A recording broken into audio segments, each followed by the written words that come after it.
You're listening to Calm Living Blueprint Revisited, Reflections from the Path with Dr. Candice Esposito.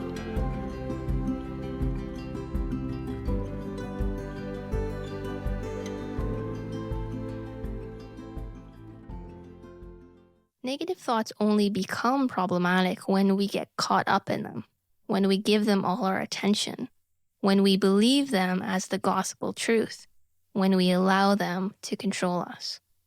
This is called fusion. It's like two sheets of metal being fused together.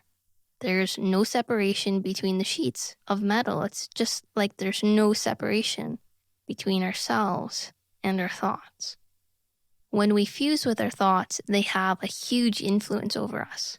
When we defuse from our thoughts, when we separate ourselves from our thoughts, they have little to no influence on us. That was me a decade ago, trying to help people create space between themselves and their thoughts. At the time, I called it unhooking. It was my way of saying, you don't have to live inside every thought that appears. Today, I still believe that. Now, I understand that unhooking isn't a technique, though. It's a shift in identity. You don't unhook from thoughts by fighting them. You unhook when you stop believing they are you. In the original episode, I described how thoughts can grab hold of us. I talked about how quickly the mind spins a story and how that story seems real because we feel it in the body. Back then, I treated thoughts like vines you had to gently step out of, bit by bit, through practice. Now I see the thoughts as pulling us in only when we forget our nature. They feel sticky because we merge with them. We take on their shape. We let them define who we think we are. The hook isn't the thought. The hook is the identification. Your mind is hooking you. It hooks you. It hooks you into inaction. And this has nothing to do with whether the thought itself is true or false. Because I can hear you saying, well, what if the thought is actually true? If you allow the thought to guide your actions, will it help you create the life you want? If you allow the thought to guide your actions, will it help you create the life you want? If the answer is no, then recognize the thought as being unhelpful. True or false, it doesn't matter. Acting on that thought isn't going to get you anywhere. Now, the good news is that even just recognizing the thought as unhelpful can lessen its influence on you. I still agree with my younger self. Noticing is the turning point. And there's a deeper layer I couldn't name back then. When you notice a thought, what's doing the noticing? A quiet part of you that isn't entangled. A spaciousness that doesn't think. Awareness itself. That awareness doesn't push the thought away. It doesn't judge it. It doesn't tighten around it. It simply sees. And in that seeing, the thought loses its power. This is what unhooking really is. Awareness, remembering itself. In the old episode, I pointed out that people try to get rid of their thoughts, to force them to stop. I called it the struggle switch. And at the time, I thought the antidote was acceptance. Now I'd say it this way instead. There's no need to control thought because thought is not dangerous. It's energy, not identity. Movement, not truth. When you stop trying to control thought, the body relaxes, the breath opens, the inner space widens.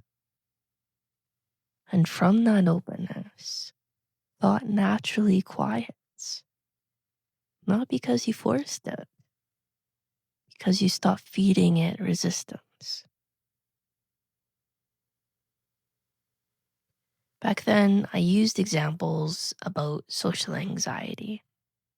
They're judging me. I sound stupid. I should be different. Today, the hooks often look subtler. I should be further along. Why do I still react this way?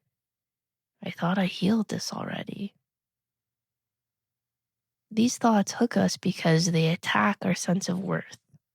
They imply failure or deficiency.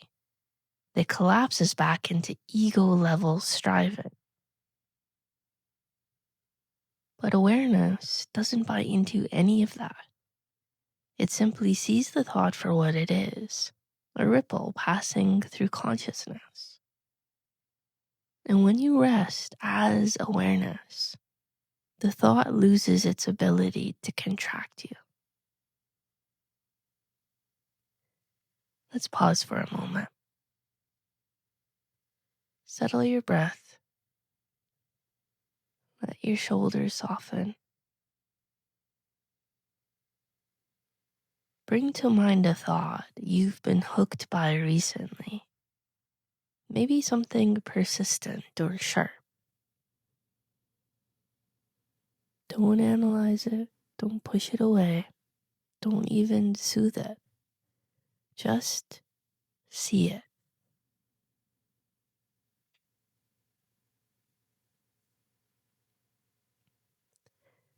And now shift your attention to the one who sees it. Not the thinker. The witness. The quiet presence behind the thought. Stay there for a breath or two.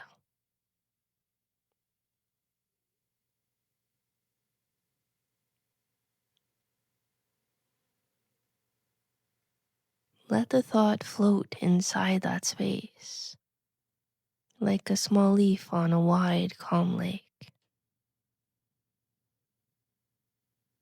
Notice how the thought loses density. Notice how it stops feeling like you.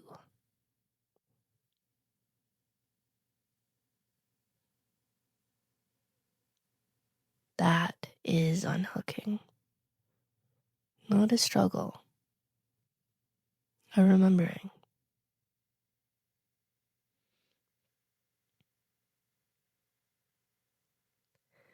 When I listen to that old episode now, I can hear how much I wanted people to feel safe inside their own minds.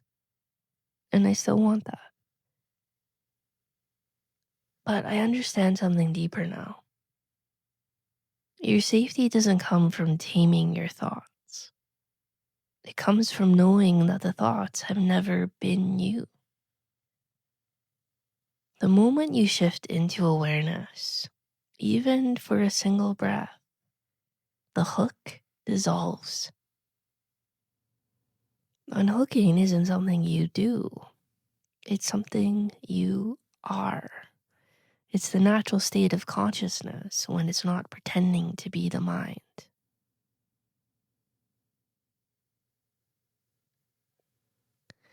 Thank you for sitting with this reflection. In the next episode, we'll revisit how to handle feelings of anxiety and fear, then explore how sensation transforms when we stop racing against it. I'm Dr. Candice Esposito. This is Calm Living Blueprint Revisited.